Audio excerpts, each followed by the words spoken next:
You wanted the best. You've got the best podcast. The hottest podcast in the world. The Chris Voss Show, the preeminent podcast with guests so smart you may experience serious brain bleed.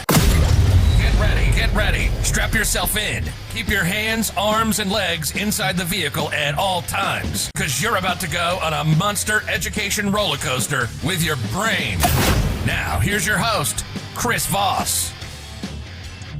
Hi, folks. Chris Voss here from the ChrisVossShow.com, the ChrisVossShow.com. Hey, we're coming here with another great podcast. We certainly appreciate you tuning in. Thanks for being here with us today. Those of you who are listening to the show live on LinkedIn, Twitch, Facebook, YouTube, all those different places. Feel free to post your questions. We'll see if we can answer them on the show. Go to youtube.com/Chris Voss. Hit the bell notification that's over there. Also, go to goodreads.com/Chris Voss. You can find my new author page over there, as well as the posting for my new book. You can also go to all of our groups on Facebook, LinkedIn, Twitter, Instagram, TikTok. There's all over the place. There's 10 or 20 different groups you can join and get involved with over there. Today we had an amazing author on the show. We always have amazing authors. We just put in the Google machine. We say, hey, give us brilliant authors. And they send us like a whole list. We invite them to the show. They come on and they blow us away and make you smarter with their intelligence and knowledge. Today we have Kelli Christina on the show. She's the author of the newest book, Riding the Executive Roller Coaster, Medical Staffing Cases. This came out this year, just about mid-year 2021, and she's here to tell us about it and all the stuff that went into it. She is an international best-selling author, public speaker, CEO, and business coach of current day. She has worked part-time government projects for over 10 years, and she loves making a difference in today's world. Welcome to the show, Kelli. How are you? Hi, Chris Voss. I'm so excited to be here, and thank you for inviting me. Thank you for coming. It's an honor to have you. Give us your plugs so people can find you on the internet. Okay, so for KD Staffing, of course, I'm founded in 2007. You can find us at kdstaffing.org. And then, of course, my newest book and author website is actually listed below because my name's spelling so long, but it's www.kellydenneheychristina.com. And you will find Riding the Executive Roller Coaster is my second book, Chris. Awesome. Two books. You're a two-book author. There you go. What motivated you to want to write this book? So, Chris, that's a very loaded question. And the reason why I bring this up is Riding the Executive Roller Coaster, Medical Staffing Cases. It's actually a 2-year rewrite on an original litigation book. The original litigation book is about 225 pages. And for legal reasons, when you go out there and you want to give the general public what happened and your government litigation, legal work, it's going to be a rewrite with fictional characters, but it tells the storyline. And it tells the storyline from 2010 to 2018. Give us an arcing overview of the book, if you would.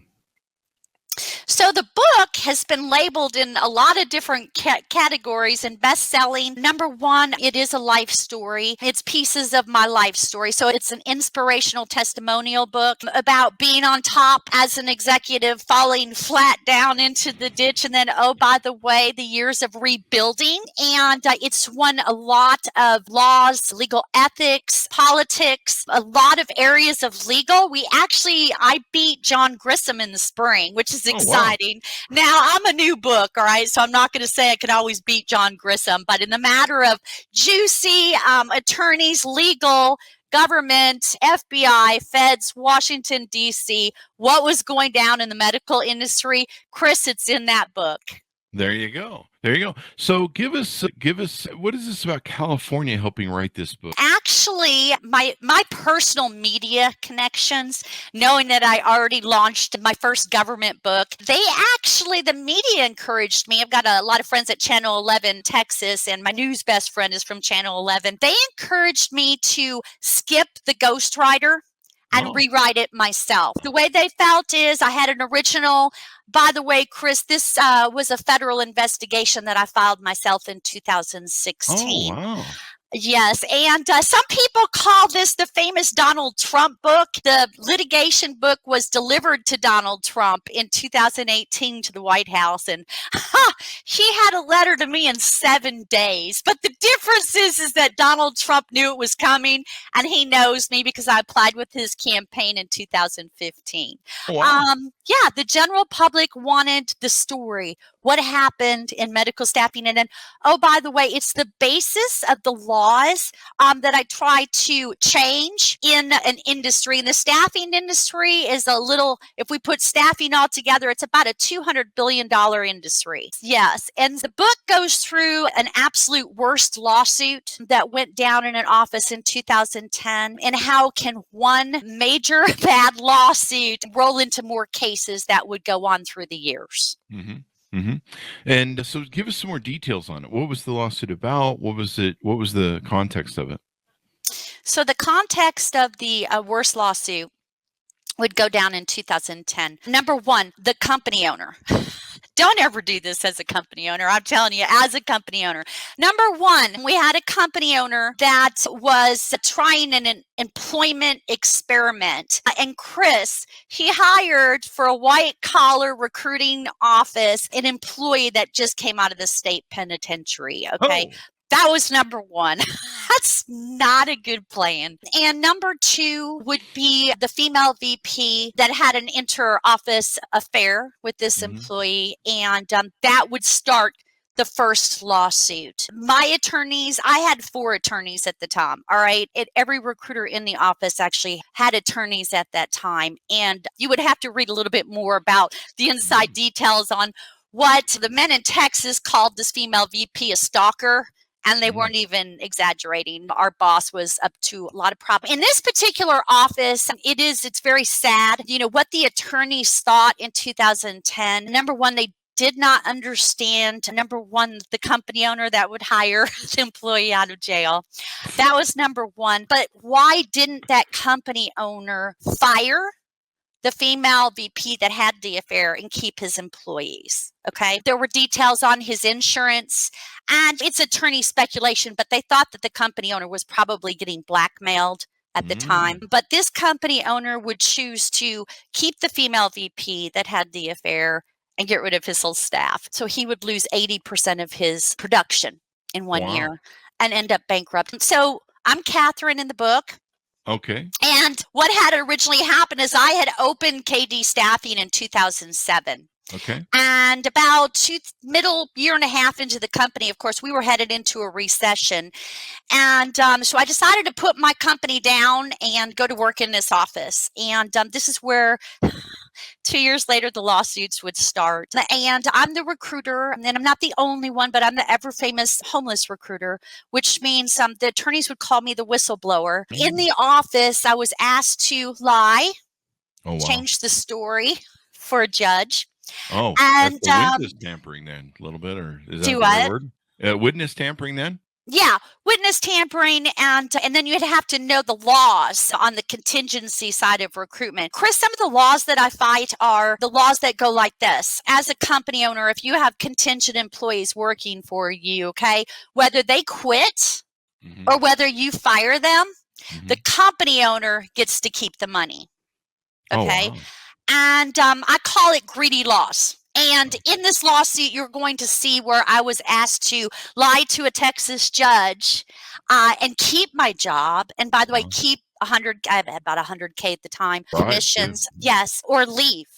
And I would get cut off on all the money. I did stay out of these lawsuits. I've had attorneys for years that keep me very clean. I know a lot about law, and I know a lot about keeping clean, and I can thank my attorneys. But I'm the whistleblower in the book, but I'm also the recruiter that would lose everything and go home. Would it be fair to say this is a true story? The names have been changed to protect getting sued for slander or something?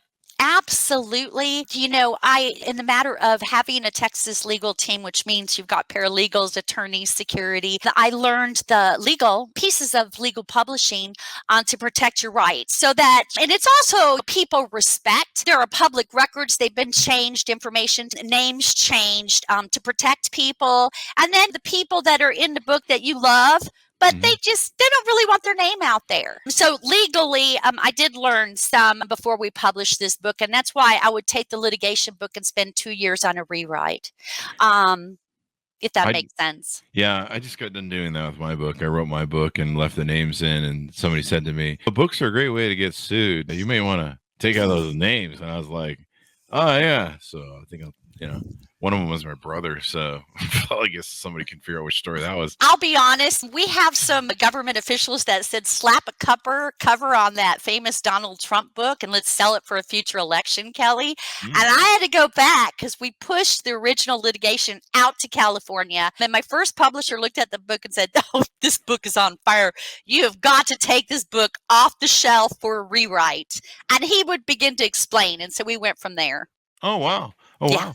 So you say it's an inspirational story in the book. It's about rebuilding life, being on top, following and rebuilding your company as an industry executives.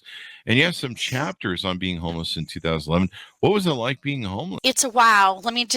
My first comment is this. I think the basis of my current day personality and the reason why I try to practice humble success. I'm not known to talk about money I don't like it. But what would change me, Chris, is the year that I would lose everything.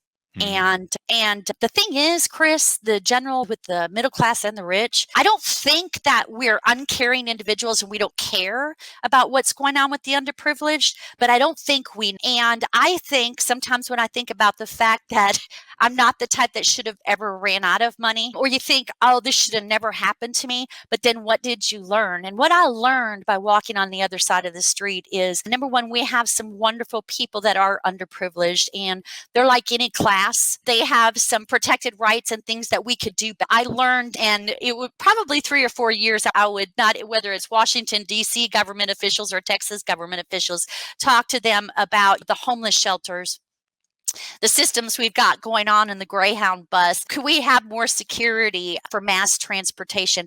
Little things that we really don't know go on for the underprivileged, but they deserve more representation. Chris, if I would have never lost everything, I would have never learned these areas and these paths. Yeah, I've had friends that are homeless advocates because they were homeless themselves, and they work the streets in Los Angeles for down on Skid Row and stuff. And so they try and help a lot of people that they knew when they were homeless to get out of it. And so I know it's a very dire thing. It's very sad that we don't have a better support system to somehow help a lot of these people. But what did you learn from that? How did you grow out of that? If you want to just touch on that, I know I mentioned that's in the book quite extensively. The biggest example that you will learn, and it's very humbling, and some people can do it and somebody can't. And coming out of the pandemic, this is a great time to share this message.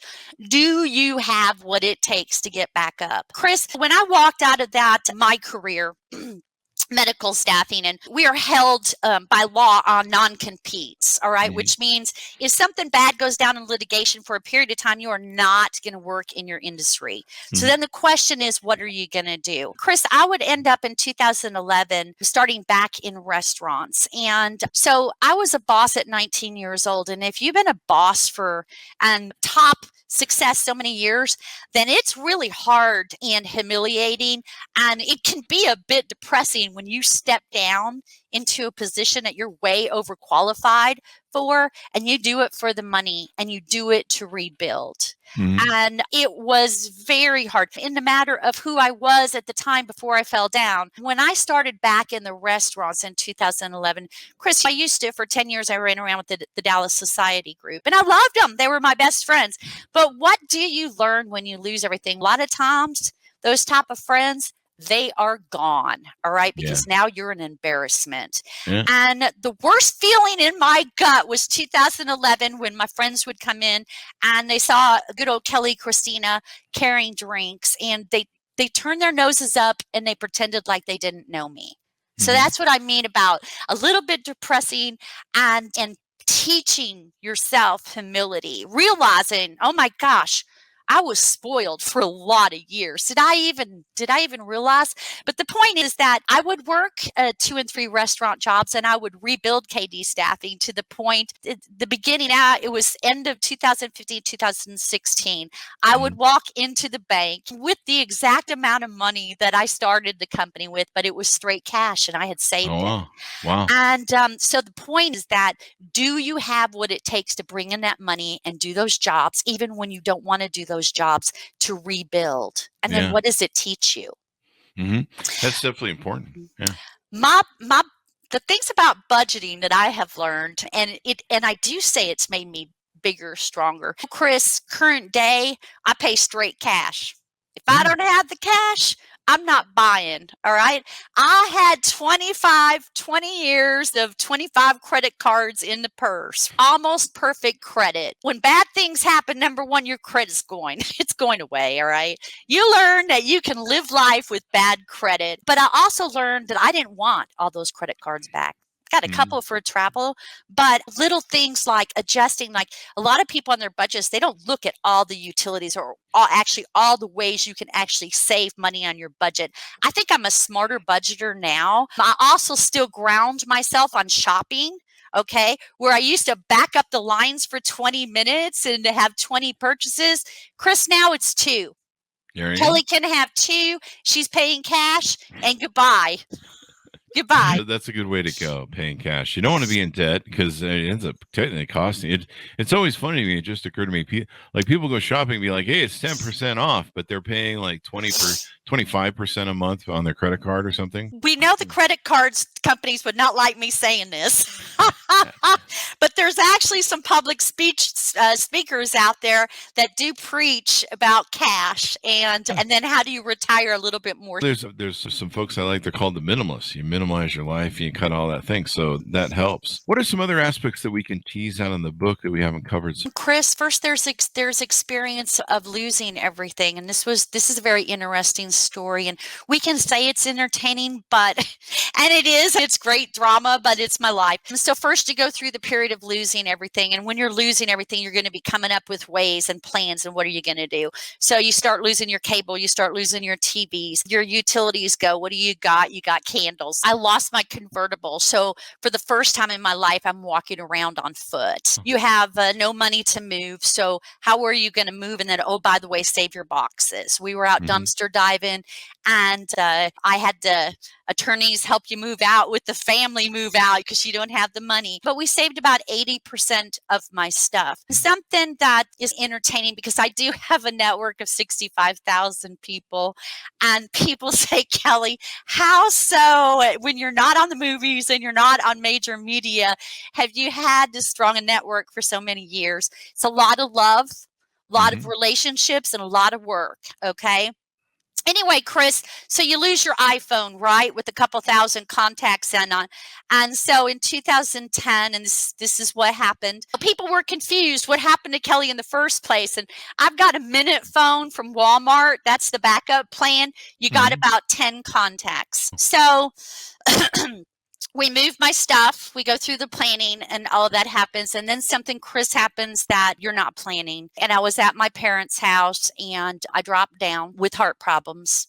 And my little dog, Bobby, she was in my arms when it happened. And she woke me up. She's licking my face. Mom, wake up, wake up. So here comes the ambulance, and it's one of those times that your health, that you expect you're going out of this world, and you certainly didn't plan on it. So the reason why I bring it up is, yes, I almost died early 2011. If you can work with the medical industry, so if you can traditionally get through the first night, heart problems is going to be your hardest. And I didn't expect I was going to make it. Long story short, I'm here. I did make it. And the reason why I bring it up is, so there was a lot of confusion on what happened. So in a matter of knowing a lot of people, Chris, somebody started a Dallas rumor that I died of a heart attack. Yes. And so the entertaining part of knowing too many people and the wrong story goes around is when I show back up in Dallas, maybe 2 or 3 weeks later. And my friends think they're seeing the ghost of Kelli Christina. And they thought I died. I had a friend that was planning my funeral, and you got to say, stop. I didn't die. I'm No. here. I made it. But the point is, Chris, is that was a very scary time in my life. And it was definitely different when somebody starts the wrong rumor and they think you're dead. That's in the book. Crazy. Yeah. Oh, wow. That's amazing. Man. That is some wild stuff right there. When in the matter of faith, Chris, in the matter of sometimes how we are or simple or our spiritual life or anything like, I really thought I was going out of that world, but it wasn't my time. I'm still here. I'm one of those, a lot of people call me the great survivor. I probably had more than one time that I should have died, but I just keep making it. There you go. Yes. This is a great story. It talks about what happens. Do you have the lawsuits wrapped up now? Is there an ending to those? Chris, the ending, the beautiful part of the lawsuits is that I'm so grateful that I have had my attorneys around that have taught me the laws, because I was not the female you were going to drag into the courthouse for anything. In other words, I stayed clean. Unfortunately, in this book, you're going to see some of my ex-business partners, and sometimes this happens, by the way. A bad lawsuit hits an office and people are hurt, Chris. And when people are hurt, and now I'm talking about some ex-business partners, sometimes they turn bad, which means now they went from making money honest to let's commit fraud. So in this book, you're going to see some of ex-business partners that go bad and they get into some very shady business. The end of this was, Chris, I took all of this and had a special appointment. Of course, President Obama ignored it. But the FBI, the feds, they helped me, and I spent a lot of time in the courthouses. All of these cases were up in Washington, D.C. All of this information has been with Texas government officials, and it's something that we've fought for about 10 years now. And what I'm trying to do, Chris, current day, is regulate the industry, and let's smooth things down. As I told President Obama in 2014, when you have over a dozen attorney offices in legal fights, medical staffing, it's time to take some of these laws and smooth them out a little bit, smooth them out. Love attorneys, but too much attorneys to collect your paycheck, Chris, it's bad. That'll do it. Yeah, they can take you to the cleaners if you spend enough money with them. That's bad. As we go out, anything more you want to plug on the book? Chris, the readers that typically traditionally like, this has been called a crime drama. For obvious reasons. Drama, inspirational, testimonial. Whenever you have a lot of people, there's always a lot of good juice. Different people take different takes and go, wait a minute, I want to hear about the Greyhound bus story, or I want to hear about the homeless shelter, or oh my gosh, you almost died. I want to hear about that. There's a lot of different and unique stories in this book. Readers that obviously attorneys love this book. If you like legal, government, FBI, all that spicy drama, we got it all in there. There you go. There you go. That's awesome. That's awesome. So give us your plugs, Kelli, of where people can find you on the internet and, of course, order up the book. Okay, so we've got my author website. Obviously, Writing the Executive Roller Coaster Medical Staffing Cases is on Amazon, but it's also on my personal website, Buy Book. We hit international best-selling. I do want to thank my publisher, Sandy Mastori. She is in California, and she helped me promote the book this spring, and we hit international best-selling records in a lot of categories. And then I'm really excited to be going out to Phoenix this fall. ABC 15 gave the book an International Impact Award. So that's pretty exciting. I'll be collecting a trophy. Congratulations then. Thank you. Sounds good. So Kelli, it was wonderful to have you on. Thanks today for sharing your book with us and your stories. Chris, you're awesome at these interviews, and I'm just so excited you invited me on this show, and I just want to wish you a fantastic week. And you too as well. Folks, check out the book, Riding the Executive Roller Coaster, Medical Staffing Cases. It just came out this year, so you want to take and grab a hold of that and read it. Also, find out where fine books are sold. Go to youtube.com/Chris Voss. See all the things we're doing over there. Go to goodreads.com/Chris Voss. Follow me over there. All the groups on Facebook, LinkedIn, Twitter, Instagram, all that sort of stuff where all the cool kids are. Go check them out as well. That's where the cool kids are. Is TikTok and stuff, man. So thank you for tuning in, everyone. We certainly appreciate you, and we'll see you guys next time. Thank you, Chris. Thank you. Bye.